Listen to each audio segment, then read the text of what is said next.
Hey, this is Kez. And Will. And this is Nightmares at Midnight.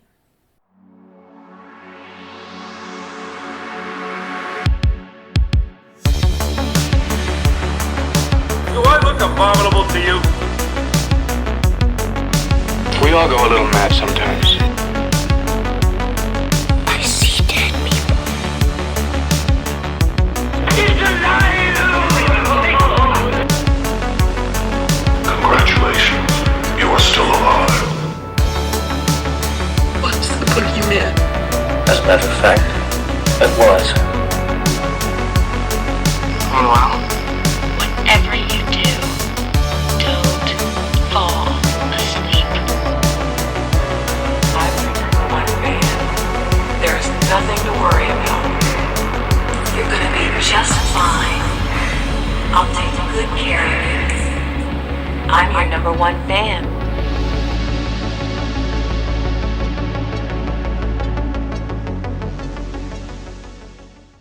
All right, you heard that right. Welcome back to Nightmares at Midnight, and I have my husband Will on the episode with me. We are going to go ahead and do this one together, and we'll just go ahead and roll quick and get that out of the way and figure out which state we're doing and then jump right to it. Okay, this episode we're going to do the state of Wyoming. So, Will's gonna pretty much run this episode. He researched more of the cryptids than I did for this episode. I'm gonna hand over the torch to him, I guess. Before I do that, I just wanted to state that this is the 7th state in a row with Bigfoot sightings. I feel like I have subscribed to the BFRO website or the Bigfoot Field Researchers Organization website at this point, because I'm constantly on their website finding out what states have sightings, recorded sightings. There is all but one state on their website that has sightings, but we'll cross that bridge when we get to that state. So this one had 28 total sightings on that specific website. That doesn't mean there isn't more. It just means that those are the ones they have recorded. The county in Wyoming with the most sightings is Park County, with a total of 9 sightings just in that one. Most of them are classified as Class A, which means there's clear sightings in circumstances where misinterpretation or misidentification of other animals can be ruled out with great confidence. So basically, the short version of that is they are pretty confident that it's not any other animal, that it has to be Bigfoot. These sightings in Park County include hikers, motorists, campers, forest rangers, and even geologists. I watched a few videos from the Rocky Mountain Sasquatch group on YouTube, which I also subscribe to, and if you guys are active Bigfoot trackers, it would definitely be in your favor to subscribe to them as well, because they're posting videos about locations. I watched one specifically about a sighting near Cody, Wyoming, and Yellowstone. In counties like Converse and Carbon, they've had a few each, with one sighting in the Medicine Bow National Forest back in 2008. I have the description of that one, and I'll just quote it. My husband, parents, and I had set up a camp in the Medicine Bow National Forest. Our camp consisted of a fire ring, cooking table, large tent, and 3 vehicles. My parents slept in the tent, and we slept inside our truck. My husband awoke at 5:30 a.m. to go elk hunting. He got dressed in the truck cab, then exited the cab and continued to get his hunting gear ready. He had gotten a late start and it was beginning to lighten up outside. I sat up in the truck for a second and out the back window saw a black figure run between my parents' tent and the 3rd vehicle. The animal I saw was black. It almost looked like it was wearing a hoodie with the hood up. There was no distinction between the head and the shoulders. It was smaller than my husband, both in height and in weight. My husband is 6 foot, 230 pounds. It looked slender. What impressed me the most was the speed and the smoothness of the running motion. This thing was fast. So that one, I don't know that I believe that that's Bigfoot. I feel like that could just be somebody else sneaking through their campsite. Yeah, I didn't get a whole lot of, Sasquatchy specific feeling from that description. Yeah. The fact that she even compared it to somebody wearing a hoodie makes it kind of feel like it could have been rather than an actual Bigfoot. Yeah. Another sighting was in Teton County near Jackson Hole. This one came from the Bigfoot Field Researchers Organization. Dear BFRO persons, my family and I were staying in beautiful Grand Teton National Park for a few nights, and one night a mysterious yet real thing happened. One night when we were all asleep, the family dog started violently barking. Everyone sprang to their feet to discover a large, hairy creature standing about 10 feet from our RV. It turned around and looked at the RV and started jogging off in a humanly way. We were so amazed that nobody in the camper said a word until the next morning. We went outside and there were huge footprints since it was damp and rainy. We didn't get a good look at the animal, but we still saw something that was hairy and large. The color was and still is unknown. So the hard part for me with observations or sightings like that is they specifically said that the color is still unknown. I don't understand how several people in an RV can't come to an agreement of what color the creature that they saw was. And the fact that nobody talked until morning about it. I don't know if I saw Bigfoot. I'm not just going to keep my mouth shut until morning. Yeah, I think that'd be something that would be like, hey, I just saw this thing. It's crazy. Did you see that? Right. Yeah. I don't know. That's probably the first thing that would come out of my mouth is everybody else saw that, right? Yeah. I think another thing with that one is they're able to give some details, but other ones they can't pin down. Like, okay, he's 10 feet away. Well, in the dark, things look, further away than they are. But if it was dark enough that they couldn't quite tell what color it is, like, how can they really tell that it's hairy? Right. Versus just a large man in a sweatshirt? Sure. Or a jacket? Yeah. Yeah. I don't know. Sometimes I really feel like the sightings are legit and I can really try to believe those ones, but other ones I'm like, that's a stretch for me. Okay, so I'm going to hand over, that was your Bigfoot report for the States. I'm going to hand over the torch here now to Will, and he's going to tell you about his cryptids that he looked up. So keeping in line with kind of more mainstream ones, Wyoming actually has their own kind of version of Loch Ness, and it is Smetty, which resides in Lake de Smet. For those of us that didn't know, that's located between Buffalo and Sheridan, Wyoming, near Devil's Tower. It was about 7 miles long, 2 miles wide, and 120 feet deep at the max. So, like, in the realm of lakes, like, it's not huge. So, something to be hiding in there, maybe, maybe not. I thought you were talking about the monster itself, not the lake. No, that's the lake. That's the like, lake holy that it crap, hides this out thing's in. huge. No. Godzilla. Sorry, go on. So, first alleged sighting was actually a Native American woman was down by the lake, and she had to clean some animals from a hunting trip, and sets her baby down in a papoose on the bank of the shore on the bank of the river. It'd be the shore of the lake. Yes. You got it. Lakes don't have banks, they have shores. So woman sets her baby down in a papoose on the shore of the lake. And as she's going, cleaning the wildlife or whatever, because she wanted to, still have the baby within sight, up comes Smetty, and suddenly a huge creature burst out of the water and seized the papoose and baby and dragged it under, devouring it. Seriously? I mean, that's the alleged report. Damn. I've never been to this lake, so I don't know how clear it is. So to just assume it's kind of murky, because usually lakes are kind of murky.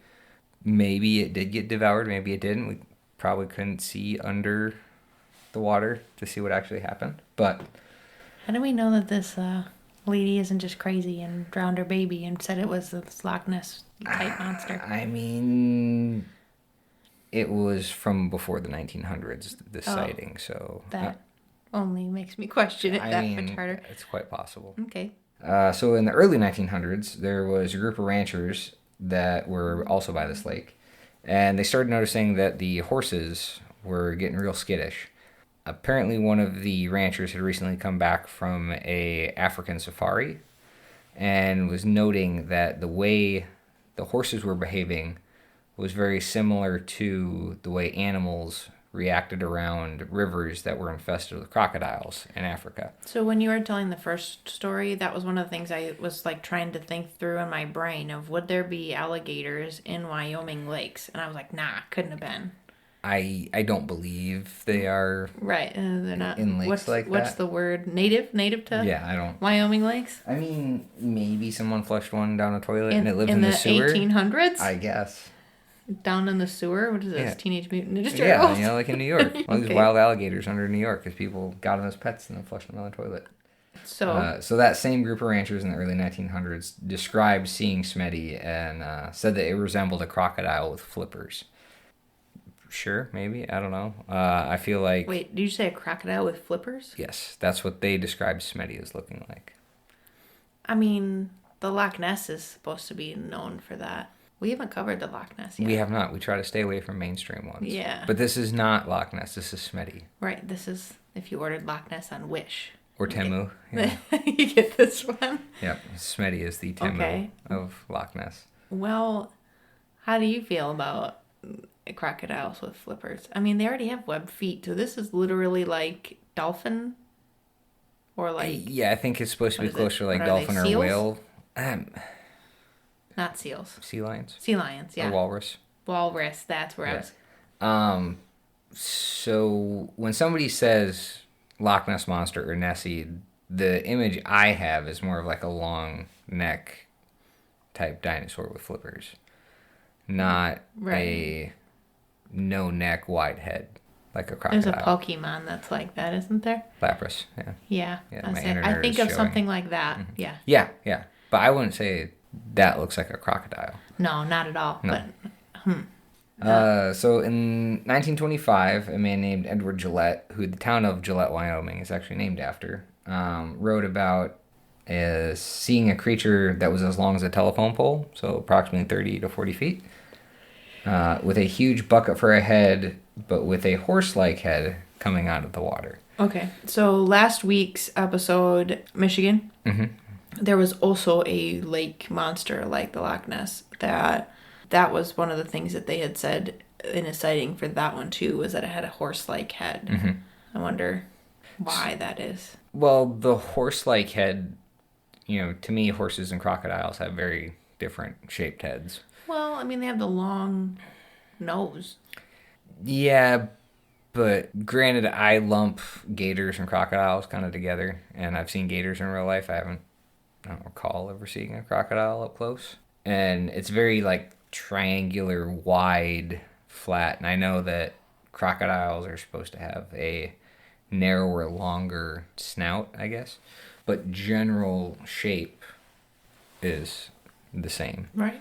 Wider at the base and more, Pointing out towards the nose, right? As opposed to me, a horse head, like, yes, horse walks into a bar turns says, why the long face? So they've got the longer nose. Wow. But not to the ratio of, like, a gator. Okay. And...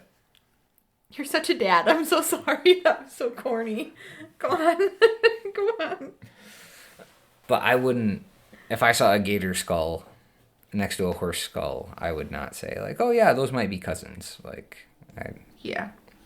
Okay, so this one that you're talking about now has a horse head.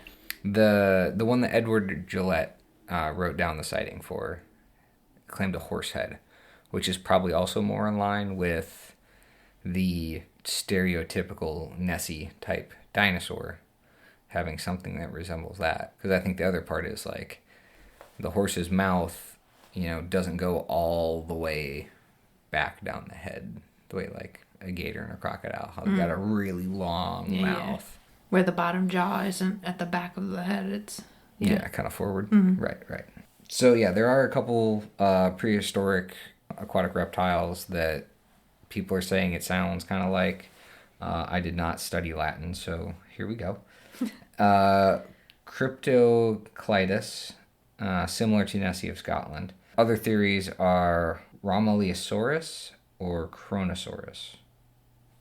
Are those dinosaurs? Those last three are dinosaurs, right? And I do know that there were some dinosaurs that were basically alligator, crocodilian type animals with flippers instead of the feet yet, because they were... Not evolved yet? Well, yeah, they lived only in the water. So that description of, a finned crocodile, once upon a time there was something that did look like that. Do you think it evolved into this Loch Ness looking monster? I don't think that specific thing evolved into the long neck, kind of more giraffe type thing with flippers. Yeah. The one in Michigan, they made it sound more like it was snake-like, kind of like on the historical maps where, from like the 1500s when... Dragons be here. Yeah. That type of creature with the horse head and really long, like, loop body. Yep. So I feel like this is like a second cousin once removed or something.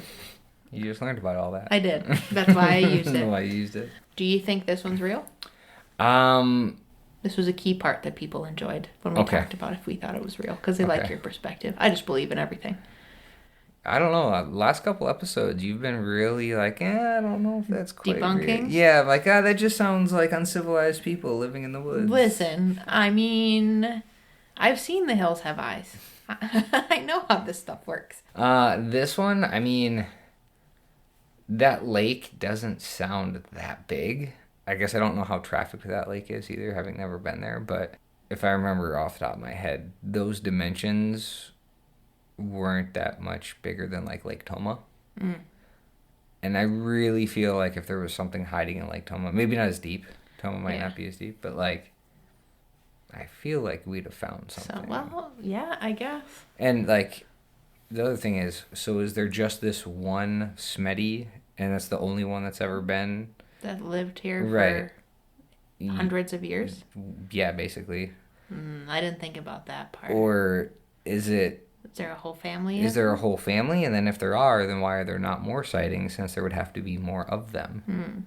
Okay, I agree with you to that aspect, that there has to be more than one if they really exist, and if they do, why haven't we seen them more? Like, at that way, that is understandable how you explain it like that. Plus, if they're supposed to be really big or really long, aren't they? I mean, 30 to 40 feet was the one sighting that gave a approximate length of measure was a telephone pole, which at the time was 30 to 40 feet. I feel like we would have found it or seen it, or, people fish on that lake, I'm assuming. So I would guess. How did, like, full boats not disappear, or full boats not see it? Right. Because unless it's like a whale and doesn't have to surface for months, or it has gills. Behind its horse head. Base of the neck, maybe? Closer to the lungs. So you're ending this one with feeling like you do or don't believe it? No, I don't. I'm just... If it was, or if I had to take the pro-Smetty existing stance, like, how would I potentially justify or explain why more people haven't seen it? Well, but you don't believe? No, I don't. I don't know that I could either, honestly. Well, and it's not like this lake, it's a lake. It's expanded by man. We're not talking about, we see it in the bay connected to the ocean. Right. Like, yeah, good luck finding that. How did it get there? How did it get there? And then it can't migrate to find other Smetties to breed with and then just happen to come back to this lake. Like, it's stuck here. What a lonely life. I know, right? Poor thing. No wonder it eats babies.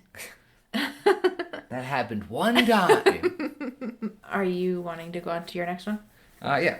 Okay, so going from your... Smetty to birds. Yep. So thunderbirds are not exclusive to this area, but there have been sightings of them in Wyoming. The short version of a thunderbird is a massive, some say as much as 70-foot wingspan, massive black birds. Just kill me now. Yeah, I figured you'd like that one. Why did you pick birds? Terrified of birds. What I are know we you are. doing? You want to scare people. I'm scaring you. Oh, okay. Okay, cool. I have nightmares. Awesome. Large blackbirds with potentially up to 70-foot wingspans. To give people an understanding, the largest bird in the world is the wandering albatross, and its wingspan is only 12 feet. Have you seen those birds? I've seen videos and pictures. Yeah, they're... Those birds are freaking terrifying. Right. 70 feet is like a proper jet, like commercial airline. Yeah, that's plane crazy. Is like 70-ish Wow. feet. So Okay, so... yeah, imagine a Boeing 747, but it's a giant black bird that flies. And allegedly will like try to carry off small mammals, children. Cute. There was a attempted child abduction in Illinois. Oh, Yes. It's apparently the most infamous Thunderbird attempted abduction how many of people modern saw it? times. The mom, but on July 25th, 1977. Okay, so not the 1800s this time, so just Right. another crazy parent. Well, 10-year-old Marlon Lowe was playing in the backyard around 8 p.m. So we grew up not that far from Illinois. So at 8 p.m. in July, Just light out. it's light-ish out. Yeah. So Marlon was in the backyard. His mother, Ruth, was in the kitchen cleaning up dishes, I'm guessing, or something. And she ran outside to see two giant birds pecking at him and grabbing him by the shoulders, attempting to lift him up. Apparently, Marlon was approximately 56 pounds. So he's, not small by any means. But these birds managed to pick him up approximately 35 feet before they finally just decided he wasn't worth their time and just, dropped him back to the Did ground. he die? It didn't say. What? I'm guessing not. Wait, did it say attempted child abduction? It said attempted abduction, Okay. but not successful murder or attempted murder. No wonder crows are called murders, aren't they? Yeah. Isn't it crows? Yeah. Yeah, no wonder that's what they're called, because they're named after these huge thunderbirds. Or is it a raven? I don't know. One of the scary blackbirds. Inquiry? What are you talking about? So one of them is called a murder, and I believe it's a murder of crows. And a group of ravens has a suspicion or an inquiry, or hang on. I'm going to find it. I literally can imagine that people who know this are screaming it at their car speaker or their headphones right now, telling you what the answer is. I love that part when I always have to Google and pause. I can just imagine the people screaming it at you. Unkindness. That's literally a group of ravens. Yep. It's A called group an of unkindness. An unkindness. So a murder of crows or an unkindness of ravens. Who comes up with these things? People? Google? I mean, I don't think Google decided on what the name would be. I think Google just knows what the name is. Because we don't believe that ravens are actually kind, we're going to call them, the whole group of them, an unkindness. That's where they came up with that. I mean, they do mock people. Yeah, and but they also bring you gifts. How do they get these gifts? Garbage. They steal them from other people. Have you seen the Alaskan ravens? Yes, the dumpster chickens. Yeah, they're huge. I know. They're like the size of turkeys. So this would not surprise me Whoa. if these thunderbirds are real. They're just probably like the great uncles of these Alaskan ravens. Speaking of ravens, did you hear or have you seen about the albino raven in Anchorage? There's have not. actually a white one. It has its own Facebook page and people post when they see it. Like, it's legit. It's terrifying. It's a white, completely albino, the beak and everything. I think that's called a seagull. No. It's like a raven, but it's white. I'm no ornithologist, but I'm pretty sure a white raven in Anchorage is probably just a seagull. But it's not. I've seen pictures. I mean... It actually... And it's not no AI pictures either. Like, it's literally pictures AI's of getting really people good are these taking days. pictures. I know. Did you hear me talking about that on the last couple episodes about how I want pictures that AI hasn't affected? Mm-mm. It's really getting hard to prove that things are existing when people can just type in what they want AI to create and then it'll show up in the trees. Yeah. Yeah. Anyways, go on. Sorry, I got off topic on these ravens and go on with the thunderbirds then. Yeah, so, like I said, they are not predominantly claimed by Wyoming. North Dakota says that they are the home of the thunderbirds. But there have been a couple sightings in Wyoming, so I thought it relevant to bring it up. Was there other sightings besides this one that kind of reminds me of like alien abductions, where the mom's in the kitchen doing dishes or something in the 50s, and then all of a sudden the kid is like, aliens abducted me. Yep. Just 70-foot bird. Yeah, basically. I literally would never go outside again. Now, granted, Ruth didn't say, at least in the accounting that I read, she didn't say 70 feet. They might have just been, 14 Huge. feet. Yeah, just So giant these ones blackbirds. really could have been those other ones. The albatross? The albatross, yeah. Do they frequent that part of Illinois? I don't know. I don't know I either. didn't think they did. All I know is that they have faces that are terrifying. Like, I've seen a few at zoos, Yeah, and they are horrifying. They Well, look they're- like they're looking right through your soul. it's because they are. They're Yeah, birds. they're ready. Yeah, I know. Why do you think I never go into them bird cage things where you can feed them? But even the little baby ones will peck your eyeballs out. I've seen some movies from the 80s. Yeah. So, yes, there are accounts of saying, up to 70 feet. A more common number that people throw out for sightings is like 12 to 18. That's So- quite a bit smaller. It is quite a bit smaller, but it is still bigger than the albatross. So it is still How big was the albatross? 12. Do you remember? 12 feet. Okay. Yeah. So a more recent one in Wyoming was a man named Joel was moving to Portland, Oregon, and they were driving a U-Haul, and then there was a car behind the U-Haul. And they were approximately 2/3 across Wyoming when he said he had just seen the largest bird he'd ever seen. He said it had a 15-foot wingspan, and it was black. It swooped down and then went up. He said that he could see the feathers on it, and he started trying to look into what it was after they got done driving for the day, and he thinks it was a thunderbird. Well, I feel like there's a lot of open space in Wyoming, so the chances of this huge bird are, probable. Yeah. Way more likely than a lone Nessie. Lake monster. Yeah. Yeah. So that was kind of like the initial report that this guy sent up, and then after people were digging into it a little more, they're like, well, that's kind of vague. Like, can you give us some more specifics? See if we can cross-check it with other people. Apparently, they were on Highway 80 and passing Table Rock, and it was close to the rocky, steep terrain about 1:30 in the afternoon on that date. So there's a group called Crypto Crew that they have their own website, and that was who received this kind of initial report. Was one of their writers, and they log all different kinds of sightings of different cryptids, and then they try to cross-check all the different reports. The unfortunate part for them is they only have the sightings that people report directly to them. So maybe somebody else also saw this bird on that same area around that same time. Right, but since they haven't contacted Crypto Crew, they can't cross-reference it. Which I do think would bring some more validity to two unrelated people doing two completely separate things. Or, even if it's two people happen to be driving down the road, same chunk of road around the same time on the same day, and they both say, hey, I saw this enormous black bird, and give generally-ish similar comparisons, and these two people don't know each other and have nothing to do with each other, Right. as It's opposed not to pre-planned, yeah. right, or it's our whole family saw this Bigfoot right outside our RV. Right. It's no, Two strangers. yeah, Ryan saw it, and he was moving his family across Oregon, and then Doug, who has no idea who Ryan even is, going the opposite direction, also sees the same big black giant bird. I think the 70-foot version is probably a little far out there. A 12 to 15-ish foot wingspan, I still think that's probably a little big. Again, I'm fairly good at judging distances by looking at something and saying that's about this far away or that's about this big. But I have no frame of reference on birds.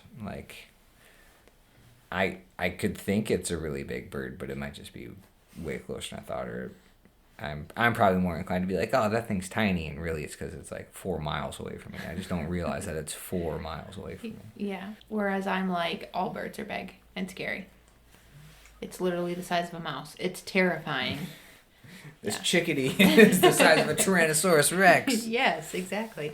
I don't know As far as this one, I don't know that I believe that it's the 70-foot wingspan like you said, but I do believe that there is birds with that 12 to 15-foot wingspan that are black like that. So that one could be real as far as the bird family, not necessarily a cryptid specific. You know, I think it can be counted as a real one. Yeah. Well, and the other, so backstory with thunderbirds is they originate with a few different Native American tribes, but they are thought to bring storms and potentially like abduct things. Like I said, you know, small mammals. And then Illinois, apparently a small child. Does the bird bring the storm, or does the bird happen to be flying in front of the storm? I think is the part that, you know, is the indicator. Because I know animals will act certain ways when they can like feel the pressure changes of storms. Feel So the rain coming on. right. So maybe there were these large black birds that felt the thunderstorm coming, and they were like, I don't want to get caught in this. So they would take off and fly away from it, and then, you know, people see the blackbird flying away, and then right behind it, here comes this thunderstorm. And if you see that enough times... Yeah. I feel like that's pretty common with a lot of like legend type stuff, is that things that science could explain, but in the earlier years when science wasn't developed enough to explain it, they just were like, oh, no, this is a legend. Yeah. Not to insult anybody who believes that legend, but I know I'm not very PC, but I think this one could be real. I agree that there's probably some large black winged feathery animals around Wyoming, North Dakota, that whole chunk. Yeah, the there. north. Yeah. Okay, what else you got? Well, since you brought up the science being able to explain things, the Minotaur of the West, also known as the jackalope. I don't know how to respond. A minotaur? The Minotaur of the West? Yeah, that's literally what it's called. I mean, I've heard it referred to that. Wow. Why? Well, because, you know, it's a cow beast cryptid thing with horns. This is a rabbit thing with horns. I don't know. Who came up with it? I honestly... That's weird. Regardless, while you were looking up jackalope, I also was looking up jackalope, and I found this picture that it looks like a rabbit with a bunch of like leeches stuck to its head. So this is the science part of it. So it's actually, they're like tumors, and it is a condition called Shope papillomavirus, and it's a cancer-causing strain related to the human papillomavirus, or HPV. So basically, these rabbits get something related to HPV, and they will grow tumors on their heads. And if you look it up, like, there are some really crazy-looking, legitimate science pictures of these rabbits having these things. So, interestingly, it actually, like, the first kind of telling of it is actually way back in, like, 17th century or before, where there was believed to be a horned hare. Okay, so when you first said jackalope to me, I pictured this really messed up taxidermy situation with a rabbit with, like, deer antlers and not cancerous tumors all over its head. So that is like the common idea now.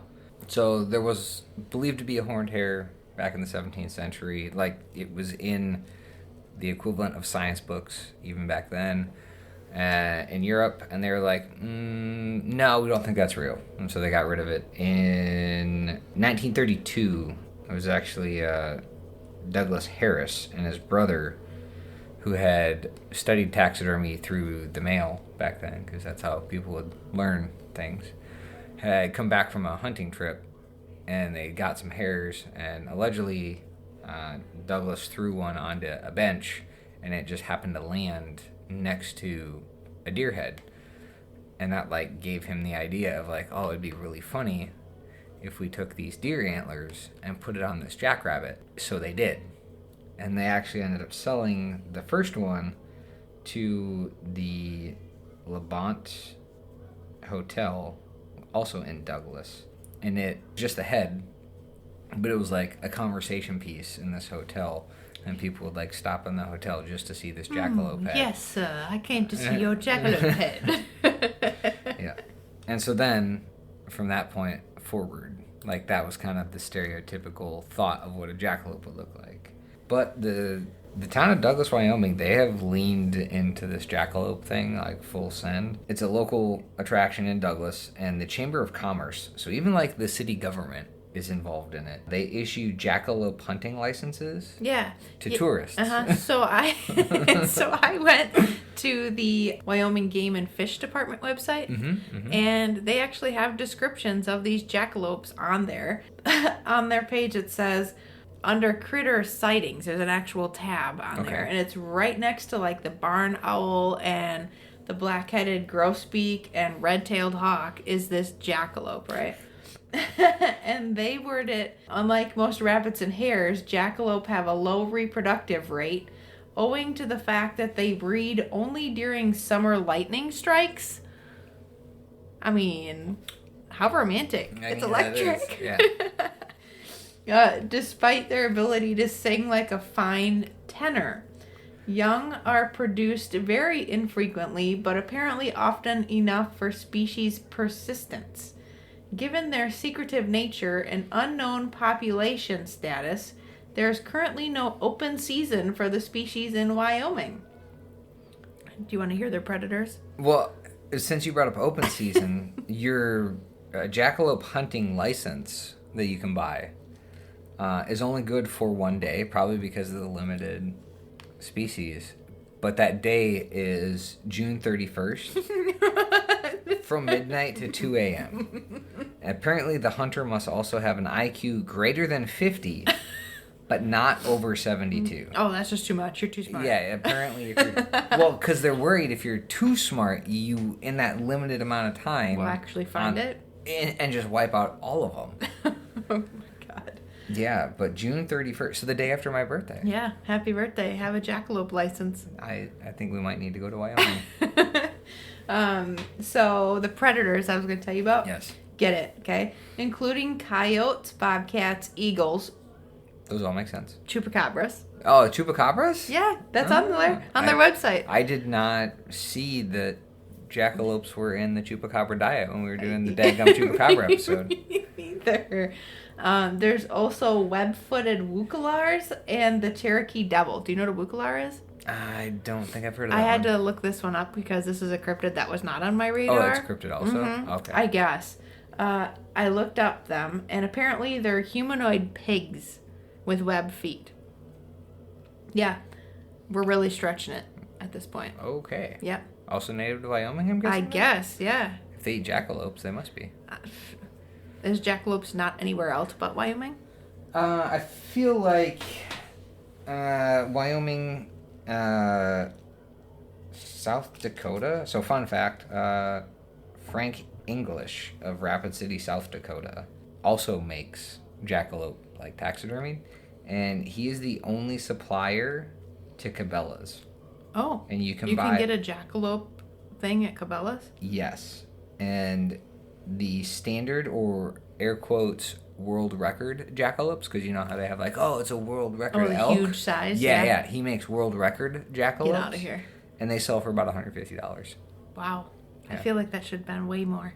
Well, I mean, if it's just the head and the antlers. Oh, I was thinking it was a whole body. So that's what I don't know. I haven't specifically seen his. Because really, version. you could make that taxidermy with like these huge rabbits. What are those ones that have the really long ears? They're like gigantic ones. Yeah, I know those. You know what I'm talking? Yeah, the meat rabbits. Yeah, but they're like huge. Yeah. And then putting like record-setting antlers, you know, like 20-pointer. Well, you also have to think like world record jackalope antlers are probably not as big as world record whitetail antlers. That's true, I guess. Or can you imagine one with moose antlers? Oh, jeez. Just to see this thing all of a wouldn't be sudden able to at jump. your knee height coming through the trees. It's these huge moose antlers at knee And it's height. really weird bounding, because it's not like a plot or a trod the way They jump. Yeah. Or they like bounce? What is that rabbit? What's that term? They jump. Jump? Yeah. Hop. Hop. Wow. Hippity hoppity. Yeah, I Skippity guess. scoppity. Yeah, obviously it's hop. Wow. Asking about where else are they located? Mm-hmm. There is also a jack pine jackalope that is in Wisconsin and Minnesota. Get it. I find odd because we grew up there, and I don't ever remember hearing about jackalopes in Wisconsin or Minnesota. Yeah, I don't either. My uncle's a hunting tour Yeah. guide. I feel like I would have heard of him by then. I guess. And he goes to Wyoming and Montana a lot to like get mountain lion and stuff. Yeah. Allegedly, there are 3 well-known species of the jack pine jackalope. Every time that I think about people not shooting or seeing the deer that they're shooting at, I think of the Fall Out Boy music video for Sugar We're Going Down. When the guy, sorry, this is way off topic. Very off topic. Boy, listen, he's got antlers. So it reminds me of that every time because the dad is like gonna shoot this teenage boy because he's with his daughter, but then turns out that he's a deer himself. I have no idea why we're talking about this. If this does not show you I have ADHD, I have nothing else to prove it to you. So another fun little fact is Richard Dorson, who wrote Man and Beast in American Comic Legend. He's a folklorist. He has gone on to say that evidence of wide dispersal of Lupus Antilocapra Wyoming genus, which I'm guessing is supposed to be the official biology term for a jackalope. So it has a wide dispersal from its original range, he claims, because he has seen jackalope specimens with labels such as Tioga, Pennsylvania, and Hong Kong stamped on the mounted jackalope heads in barrooms across the United States. So clearly jackalopes must exist in these places also, otherwise how could they possibly caught or shot a jackalope? In Hong Kong? I mean, yeah, so they must be native there too. Right, which makes them even more real, right? Because Yeah. if they're all over the country. 100%. All over the world. All over the world. Yeah. There's these ones that people have made with taxidermy stuff, but then there's actual rabbits or hares with these cancerous tumor things on their heads, but these things Right. don't look like antlers. Like they are dark colored. I mean, like take over their face. they can take over their face and head pretty good. I would be terrified if I saw one of those things running at me with all them little like black spiky things on its face. And those, like this HPV infected rabbit or rabbits, like those are 100% real. Like absolutely, there's one in the Smithsonian collection in DC. You can find pictures of that With one. these tumor things? With the tumors, right? And I mean, I guess it could be that the tumor just happened to grow in just like 2 spots really tall, and that kind of like maybe led to, you know, some thoughts of how there were horned hares or something like that. But I would actually probably be more scared of the HPV rabbit with all of the like just exploding tumors out of its face and Yeah. head coming through the forest at me Yeah. than I would like a jackrabbit or a hare Knee-high horns. with just like traditional looking whitetail Right. antlers or Right. pronghorn horns. Like that's like, oh, that's really weird. I don't feel like you should be real, as opposed to I've got growths all over my face. I'm a hideous, disgusting thing, but I'm a cute, fluffy bunny at the same time. Yeah, I feel like it drank some messed up water somewhere, and that's what caused it to have that. I mean, it probably didn't get its HPV vaccination, and that's why. Yeah. Wow. Shameless plug. Down with the anti-vaxxers. So anyways, moving on, because we don't talk politics or religion. I feel like every time you're on my episodes, we talk politics or religion. Why is that? The Skinwalker, or no, it was Leviathan, which actually was just like last year episode. Really? Yeah, I saw it on the memories. Anyways, That one comes from the Bible, though. yeah, but it's Bible. funny that every time you're on, we talk religion. Mm-hmm. And you are so anti-religion, anti-politics that you just have to get on here and let people know. Well, I feel like, you know, in your, I forget which episode it was this season, where you were talking about how you listened to Morbid, and it was kind of like, you know, it's okay if you don't believe, but, like, believing's kind of half the fun, and, you know, kind of take some faith to believe that Bigfoot's real, and all I could think about is when you were saying that, I was like, yeah, or any religion, like, you know. Yeah, but I didn't say that. You did. Just to be clear, those people listening, I did not say You that. did not. Please don't cancel me. I thought it so hard into my headphones though. Yeah, that's how people do. I've heard a lot with our conversations. And my conversation is that they're like screaming at their thing or thinking it so deeply that they hope that I eventually say it. Yeah. Okay, sorry, another tangent. So, your cancerous rabbits. Those are real. 100%. And then there is the taxidermied, antlered rabbits. Yes, you can find them at Cabela's to buy an example of yourself. I really deeply enjoy that the Wyoming Game and Fish Sells permits. get the joke for it. You know what I mean? Like, Yeah. they put it out there. That way these big, like, no offense, New York, but New Yorkers come in wanting to be a tourist and catch a jackalope, and they literally play it up. Oh, wow. What? I think it's just funny. Oh. I mean, depending on how much a license costs, because if it was like $5, I'd be okay with us going to Douglas, Wyoming and getting one just to, like, you know, have one and put it in a book somewhere. Well, I feel like you'd have to frame the hunting license and put it with, like, your taxidermy jackalope. Oh, so you have to go buy a taxidermy jackalope. Interesting. That would extra sell it being real. My tattoo artist from Rhinelander, she's really into taxidermy. Okay. And, like, really into taxidermy. And I think, and, like, skulls and stuff. Yep. I think it would be really cool for her to have one in the shop. Because they're all, like, I don't know, uncommon. I feel like not everybody who likes taxidermy has a jackalope. So I feel like it'd be right up her alley, too. Well, I don't know if they still do it, but I think their last name was Hart. Casey was in my grade. And his mom, I think, ran a taxidermy business that he ended up helping her with after we graduated for a little while. I don't know if he's still doing it or not.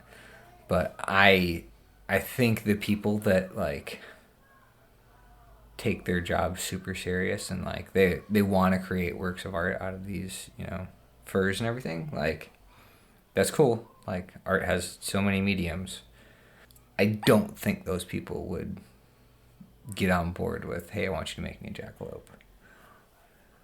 Like, the ones that see themselves as, like, true purist professionals and want to get all of the details right and, like, get the right kind of eyeball for the right kind of animal. Accuracy. Right. Yeah. Right. Or they, you know. That's interesting because while you were talking, I was thinking about that you were going to say that, like, people who are really determined to be good at taxidermy would want to try to make some new creature. So that's interesting that you view it that way. I mean, I could be completely wrong. And or there could be both sides of it.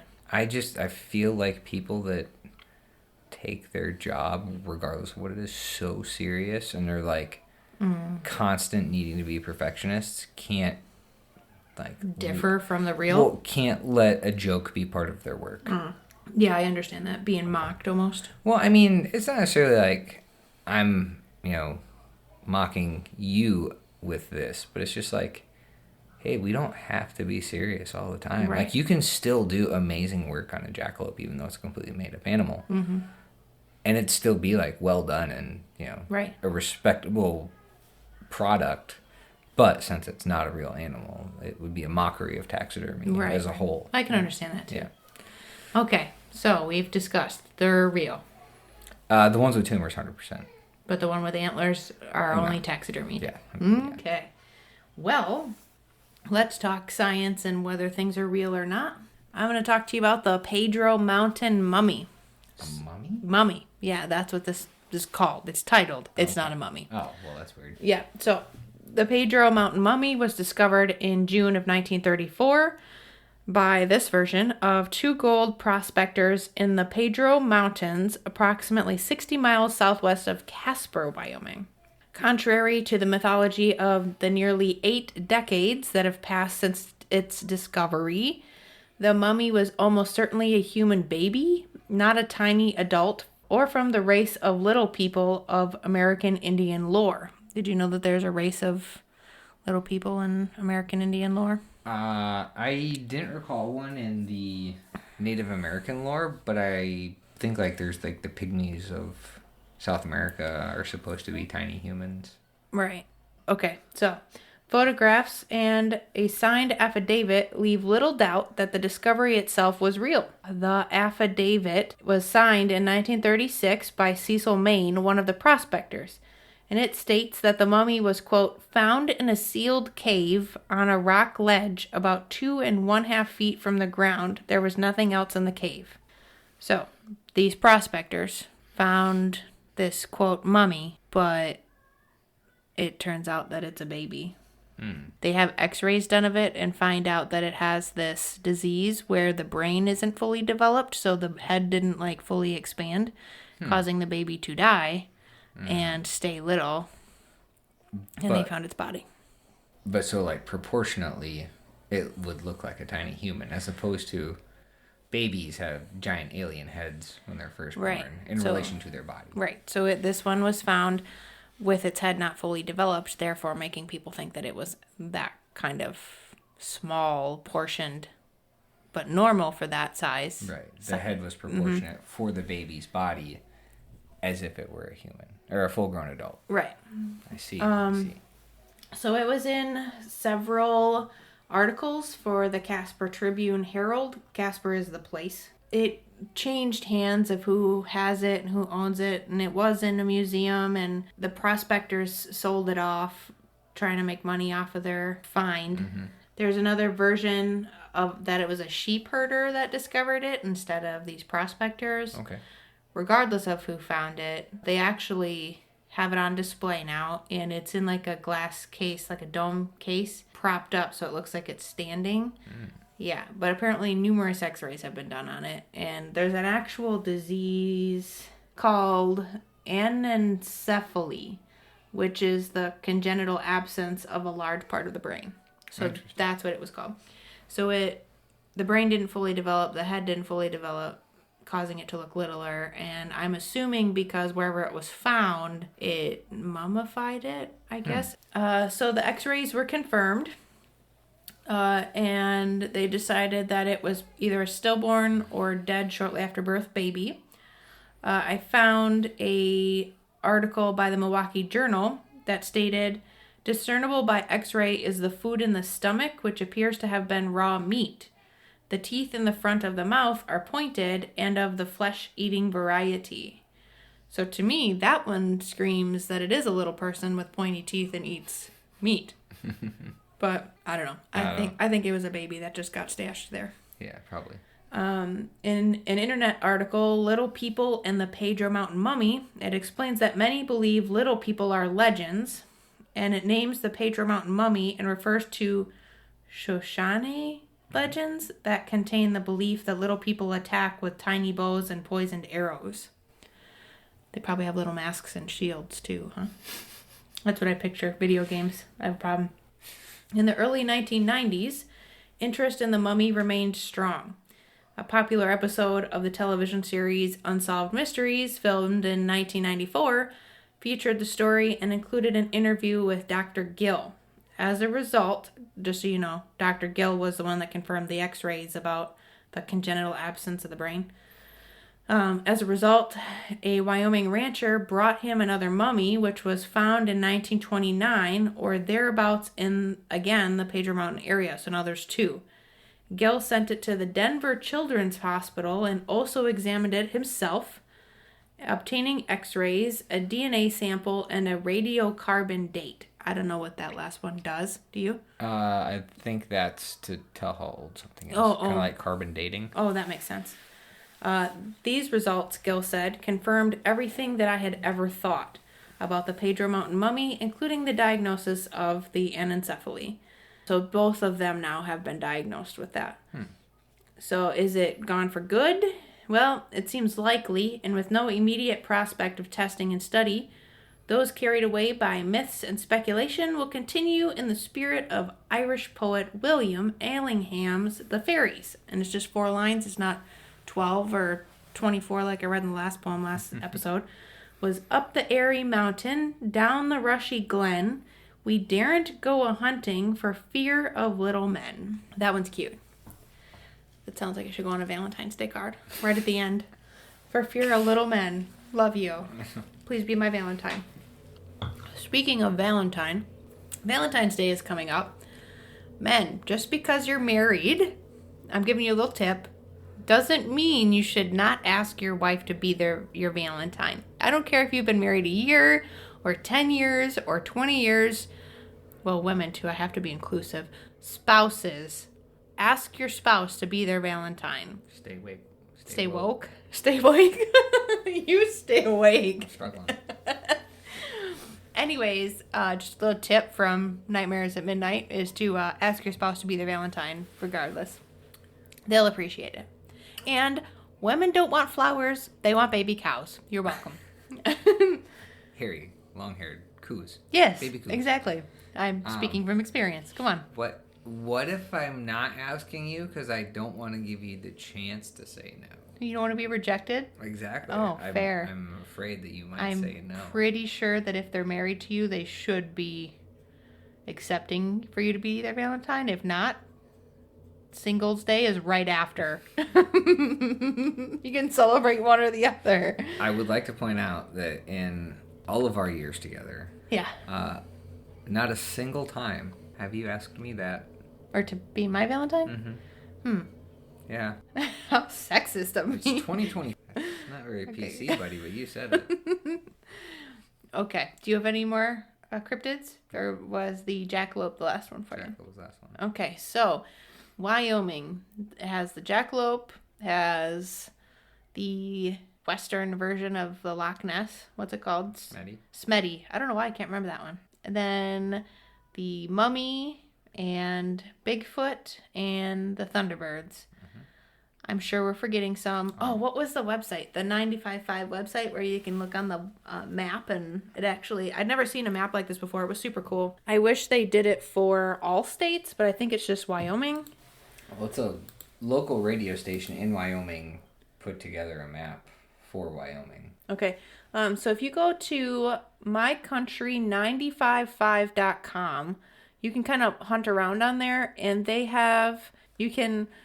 scroll over them and they have like little pinpoints of where cryptids have been seen in Wyoming. Like it's actually like looks like Google Maps and you can just click like there's a little alien head or is that the Thunderbird? Werewolf outside of Cheyenne. Yeah, there's a couple different werewolves in there, but we try to not do the mainstream stuff, I thought, so yeah. I didn't bring them up. Yeah, that's okay. I think eventually we'll probably start covering some mainstream, but I want to try to take those ones and make them the farthest out as possible. Yeah. But yeah, on this page you can kind of scroll on there and it has little alien or prehistoric bird sighted. That was the Thunderbird. Yeah, it's pretty cool that they do that. I really wish that they had that for every state. So 95.5ers, if you're listening to my podcast by a rare chance, please feel free to do that for the rest of the states for us podcasters. Thanks. Anyways, you should check out that website. I put it in the show notes so that way you can see it. I also put in the show notes some of the other links, like the video about Bigfoot, the sighting west of Cody. I also put in the websites about the mummy and the Wukalar. There's the link for the Wyoming Game and Fish Departments if you want to check that out and get your own hunting license for the jackalope, because that's hilarious. I guess that's about all I've got for this episode. What about you? That's about it. That's about it. Thanks for coming on here with me. Of course. I appreciate you. Yeah. People like it when you're on here with me. I'm a likable person. I don't care what you say. I don't say that. Anyways, thanks for listening and catch us next time.